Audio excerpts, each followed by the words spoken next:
আসসালামু আলাইকুম, welcome back to দিনা উইথ ক্রিয়েটিভ টেলস। কাছে দূরে যেখান থেকেই ভিডিওটি দেখছেন সবাইকে শুভেচ্ছা জানাচ্ছি।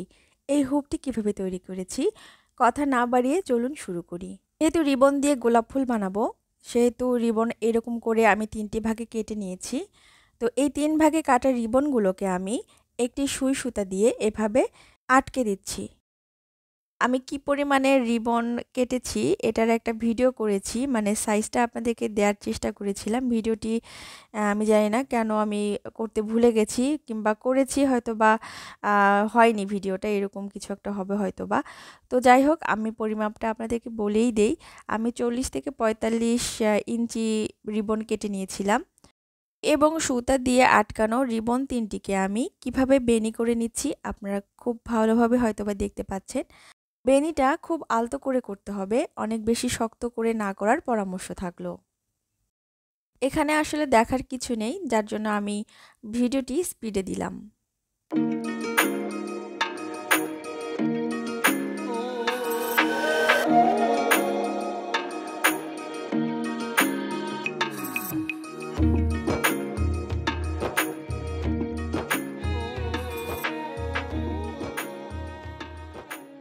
বেনি করার শেষে সুই এবং সুতা দিয়ে এটাকে আবার এভাবে আটকে দেবেন।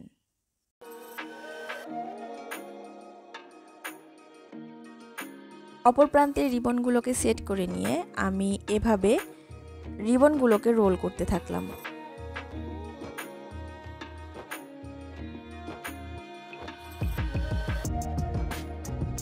তবে রোল করতে করতে দেখবেন একটা গোলাপের শেপ তৈরি হয়ে যাচ্ছে।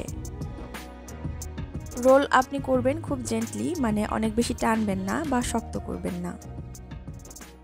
রোল করার পর বাড়তি অংশটাকে আমি সুই সুতা দিয়ে এভাবে আটকে দিচ্ছি। এ পর্যায়ে আপনি চাইলে গ্লুগান ইউজ করতে পারেন।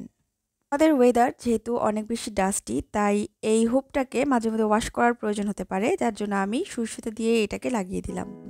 তো ঠিক একইভাবে এই গোলাপগুলো আমি তৈরি করে নিলাম। একই প্রসেস ফলো করে আপনি যতটা খুশি ততটা গোলাপ তৈরি করে নিতে পারেন। এরপর আসছি পাতায়। পাতাটাকে কিভাবে কেটে নিলাম দেখতে পেলেন।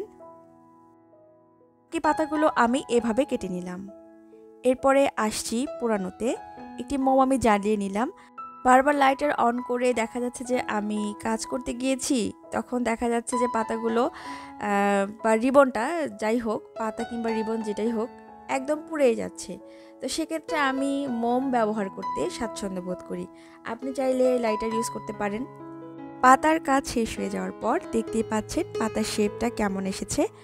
এখানে আমি একটা আপনাদেরকে টিপস দিতে চাই, সেটা হচ্ছে যে আগুনে অনেক বেশি সময় ধরে এই রিবনগুলোকে রাখবেন না, যেহেতু এটা সিনথেটিক কাপড়, তাই খুব দ্রুত পুড়ে যাওয়ার সম্ভাবনা থাকে।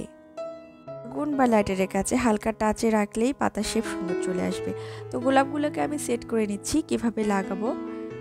তো এভাবে সেন্টার করে আমি একটি গোলাপ এভাবে লাগিয়ে নিচ্ছি। আপনি যেভাবে চান কিংবা যে শেপে দিতে চান বা যে স্ট্রাকচারেই দিতে চান না কেন, আপনার পছন্দ মতো স্ট্রাকচারে আপনি এভাবে লাগিয়ে নেবেন। যদি চান আগে থেকে আপনি সুন্দর করে একটি ছবিও এঁকে নিতে পারেন। তো আমি ছবি আঁকছি না, এভাবেই লাগিয়ে দিচ্ছি।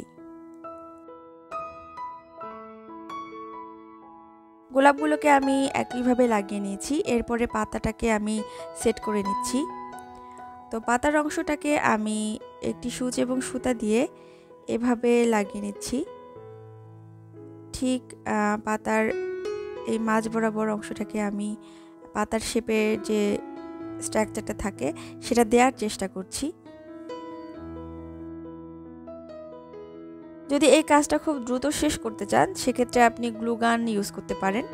তো আমি পাতার শেপটাকে এভাবে দেওয়ার জন্য সুই সুতাই ব্যবহার করছি।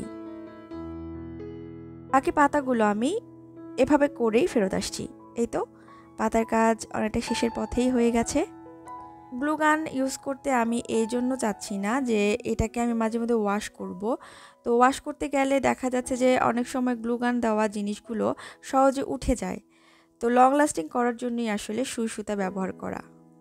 আপনার যদি হাতে সময় না থাকে, সেক্ষেত্রে গ্লুগান যদি ব্যবহার করেন ঠিক আছে, কোনো সমস্যা নেই। যদি আপনি মাঝে মধ্যে এটাকে ওয়াশ করতে চান, কিংবা আপনি চান যে অনেক দিন এটা আপনার ঘরে কিংবা দেয়ালে শোভাবর্ধন করবে, তাহলে সুই সুতা ব্যবহার করাটা বুদ্ধিমানের কাজ হবে।